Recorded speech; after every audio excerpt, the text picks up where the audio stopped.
नागपंचमी. नागपंचमी हा सण भारतात नाग साप यांना देव मानले जाते. काही नाग मानवाला उपकारक तर काही विषारी नाग साप अपकारण मानले जातात. कदाचित त्यांच्याबद्दल असलेल्या भीतीपोटी ही कल्पना आली असावी. नागाची पूजा करण्यासाठी नागपंचमी या सणाची निर्मिती झाली आहे. या सणामागील पौराणिक कथा अशी की यमुना नदीच्या डोहात कालिया नावाचा महाविषारी दृष्ट सर्प होता.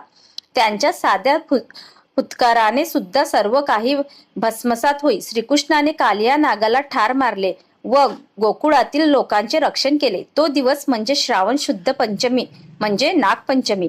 तेव्हापासून लोक नागाची पूजा करून नागाला लाह्या दूध वाहतात. नागदेवतेने प्रसन्न होऊन आपल्याला त्रास देऊ नये ही या मागची इच्छा असते. या दिवशी नागदेवतेबरोबर श्रीकृष्णाची सुद्धा पूजा करतात. अंगणात रांगोळीच्या ठिपक्याने नाग काढतात. पाटावर चंदनाने 5 फण्यांचा नाग काढतात. नवनागांची नावे घेऊन यथासांग पूजा करतात. नवनागांची नावे पुढील प्रमाणे आहे: अनंत, वासुकी, शेष, पद्मनाभ, तक्षक, कालिया, शंखापाल, कंशल, धृतराष्ट्र. नाग व साप यांना देव मानल्यामुळे या दिवशी तवा चुलीवर ठेवणे, विळेने चिरणे, तळणे इत्यादी निषिद्ध मानले आहे.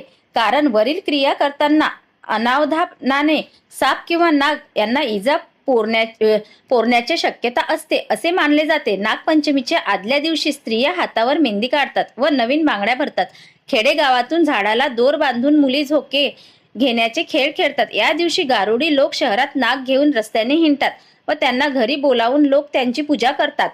या दिवशी पुरणाची किंवा साखर खोबऱ्याची धिंडे बनवतात. महाराष्ट्रातील 32 शिराळा या गावातील प्रचंड मोठी जत्रा भरते. आसपासच्या खेड्यातून नव्हे तर परदेशी पाहुणे सुद्धा तिथे येतात. हजारो गारुडी साप नाग घेऊन येतात. कितीही विषारी नाग साप असले तरी या दिवशी ते कुणाला दंश करीत नाहीत अशी लोकांची श्रद्धा आहे.